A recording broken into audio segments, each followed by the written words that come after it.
If you're taking an exam in 2021, you know that some of the administrations are going to be digital or online. Now, this is a big change to how AP exams have been done in the past, and even if you plan on taking the exam in person and on paper, you still might want to watch this video because of the crazy times we're in. You never know if your school might get shut down or if you have to switch one of the administrations that you're planning on doing to a digital administration because of COVID or social distancing restrictions, so it's better to be safe than sorry. So I recommend for anybody who's taking an exam this year to be watching this video. So here we go with some of my best strategies and tips for taking the AP exams this year in the digital format. So let's just get to the chase. One of the things students are really worried about with the digital exams is that they'll be at a disadvantage because they can't move back and forth between questions. Now, this is in fact how the exams are going to go, both for the multiple choice section and the free response section. The College Board has implemented a lot of anti-cheating and plagiarism things within their exam format this year. So that means on the digital exam, even though you'll be taking the full-length version of the exam, you will not be able to go back and forth between your questions. So how do you do your best in an exam when a lot of exam taking strategies say to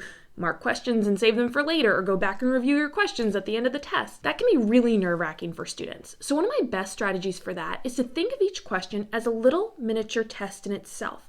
You can implement some of the same multiple choice test-taking strategies and taking a full-length exam as you can by going question by question. So here's what you're going to do. For every question you answer, you're going to keep an eye on the time, and we'll get to timing strategies in just a moment. But you're going to do 3 things. First, you're going to read the question, read all the text that comes with it, any stimuli that go with it, and then you're going to go through, read your answer choices carefully, don't rush, and then you're going to answer the question using your knowledge as best you can. You're going to take a deep breath, and then you're going to go back and check your answers and check the question again. All of this you should do within your allotted time for how much a question should take. This is why you should know your exam format really well. Let's break it down, for example, with AP Biology. There are 60 questions in the multiple choice section for AP Biology.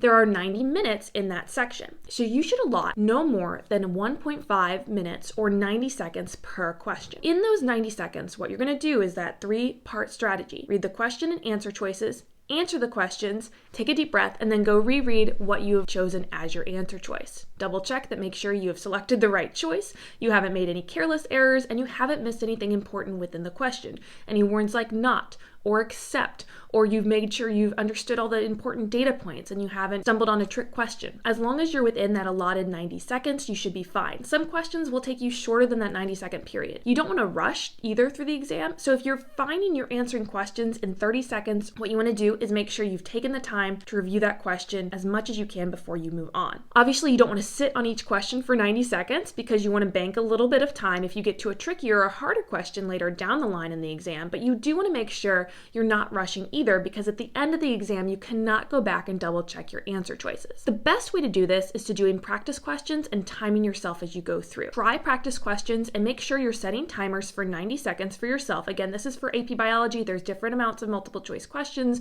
for other AP tests, so go back and make sure you've written down how much time you should allot to each question for those other exams.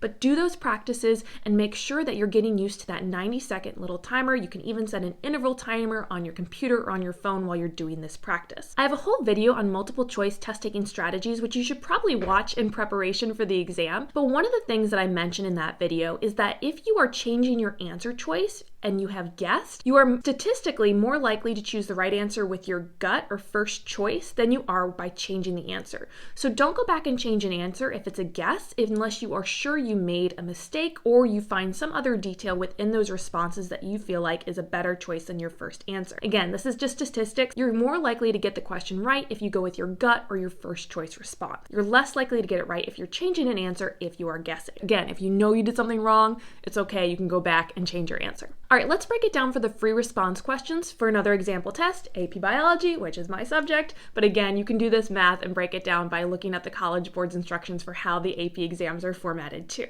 The AP Biology free response section, the second part of the exam, is 90 minutes long. Now, within that 90-minute period, typically there's a 10-minute reading period, but since you won't be able to shuffle back and forth between questions, that 10 minutes doesn't work the same way now.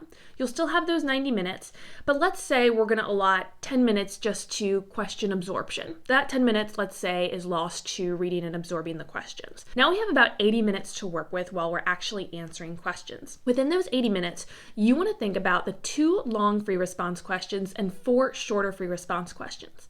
If you want to give yourself about 20 minutes per long question and 10 minutes per short question, that'll leave you more than enough time to get everything done. But again, you don't want to rush through those free response questions, and you want to make sure you allot the right amount of time to finish all your questions by the end of the exam. The best way to figure out how much time you should give yourself for each type of question, long and short, is by doing practice free response questions, which are available on the College Board's website. So what I recommend doing is sitting down and timing yourself for a 90-minute exam period, answer those questions, but make note of how long you spend on each question.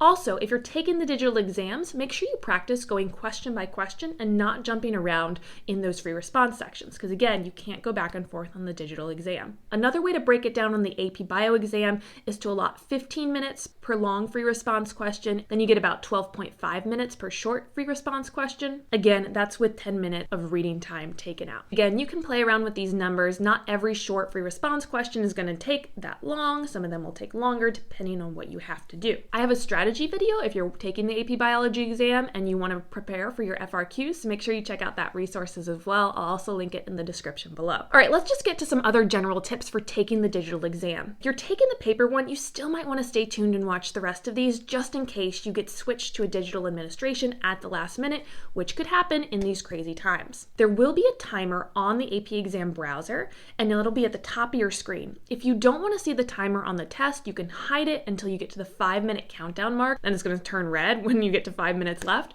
and you cannot hide it anymore. But if you're thinking about your practice, you do want to think about how much time you're going to need to spend per question, and think about giving yourself a little bit of buffer time just in case you get stuck on a particular question throughout the exam. But know that format and know exactly what to expect. Next up, it's important to know what the tech requirements are for the digital exam. You can take the digital exam on any home laptop except for Chromebooks. Chromebooks have to be school issued. This is a weird thing that the College Board is asking for this year. They took away the camera requirement that they originally had, so you do not need to have a webcam, but you do need an internet connection. You probably want to make sure you have a power source or a direct hookup to power so your battery doesn't get cut off, and you will need to be able to download the AP exam testing browser. Now on April 8th, 2021, you will be able to download this browser to start playing around with that. You want to know the time of your digital exam too, and all of these will be taking place at the same times across the globe for both Administrations 2 and Administrations 3. Now, this really stinks if you're in a time zone that's not convenient to the US-based time scheduled for the exam, and for all the students that have to wake up at weird hours because you're in other parts of the globe. Just make sure you've set your alarms, you've double-checked your alarms, and you've gotten good night's sleeps a few days prior to the exams. You want to train your body by giving it a lot of extra sleep in the days leading up to the exam, not just the night before the exam. Just make sure you have your contact information for your teacher or your AP exam coordinator ready to go. There are solutions if you have issues during the exam. A lot of them involve you taking a makeup test if something goes wrong, but if your internet cuts out for a little bit during the AP digital exam, you will still be able to continue the test as long as it can reconnect by the time the exam is over. The timer will still continue if your internet does cut out. You want to make sure you also have all of your materials ready to go. These are not just your technical materials. This is your scratch paper and your calculator if a calculator is allowed on the exam. There's not a calculator embedded into the AP exam browser, even though formula sheets will be available on that testing software. Other aid or help is prohibited on the exam. So even though College Board won't be watching you technically with a webcam, you are still technically not allowed to use notes, web resources, a friend in the background. All of that is prohibited aid on the exam. Now, again, College Board won't be watching you through a webcam to confirm that you're not using these materials, but they have said they have additional plagiarism checkers in place already. They're going to have digital anti-plagiarism software to make sure you're not copying the text from anybody. Your answers aren't going to be the same as anybody else. The rumor has it that there's going to be multiple exam versions out there, even though everyone's taking it at the same time. I would really recommend using the timer on the digital exam browser if it doesn't bother you. If a timer stresses you out, you can always hide it for the duration of a question or a particular section of the exam and then reveal it later on. Again, once you get to that 5-minute countdown mark, the timer turns red and it will not go away. So it's kind of there as a reminder that there are 5 minutes left and you need to use whatever time you have left to answer the remaining questions. Another tip is that you want to make sure you are at a quiet testing location and minimize distractions. Let people in your household know if you're taking it at home that you are taking a really important test and to not bother you for the testing period. Like I said, set multiple alarms in preparation for the test so that you do not miss your testing window. When you're taking the digital exam, try not to skip reading the directions. I know it's tempting because you want to use as much time as possible, but reading the directions is often one of the most important key points for answering some of those questions. So make sure you read those in full as you're taking the digital exam. Now, there is a rumor going around that the digital test will be curved differently from the in-person exam. I can't confirm whether or not that's true, but there is a chance that those will be graded a little bit differently than the one in person, because the College Board is taking into account these different challenges that people taking the test digitally are going to have to face. Who knows? We'll see what happens. Remember, for all the free response questions on any AP digital exam, you're going to have to type them. There's no handwriting and taking pictures and uploading like there was last year. You are not going to need to draw anything, generate any graphs on the computer, and any symbols you might need to write will be available within the testing software. Now, there are some pre-exam steps you will have to take, so make sure you pay attention to all emails from the College Board and from your AP testing coordinator at your school so that you are prepared to take the exam.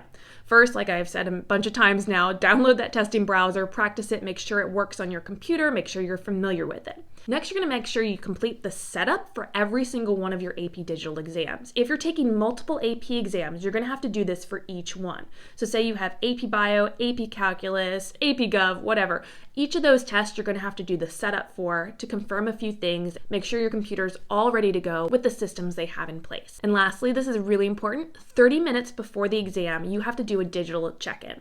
So if you wait until the last minute to log into your exam and the exam period is started, you will be counted as absent and you won't be able to take the test. So 30 minutes prior to the actual time of your test, you need to make sure you open up the testing browser and complete the last few verification steps before you actually take the exam. This includes doing some last-minute certification statements and verifying that it's you, signing an anti-plagiarism agreement, that kind of thing. Lastly, if you do encounter issues during the exam, you do want to make sure you know what the steps are. If, for example, your computer breaks or there's some major distraction within your household, and some of these involve canceling your test and being able to take it at another time. Make sure you have the email of the AP exam coordinator at your school ready to go in case this happens to you, so you can contact them and know the right steps for what to do in case your exam messes up. Now, I know this type of test can cause a lot of anxiety for a lot of students, and some of you don't have a choice as to which exam you're going to be taking this year. If you have to take the digital exam and you really didn't want to, and you're really stressed out about it, and you're watching this video, you are already doing something right and preparing for the test.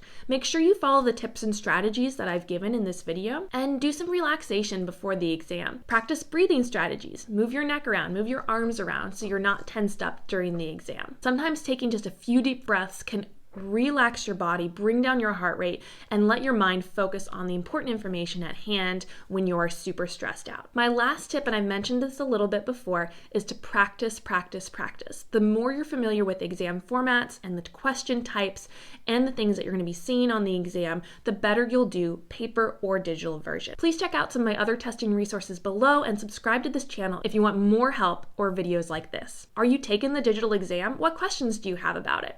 Do you feel ready and prepared? I'm happy to help in whatever way I can, so give this video a like if it's been helpful, and thanks so much for watching. Good luck on all your endeavors this spring. I'll see you later.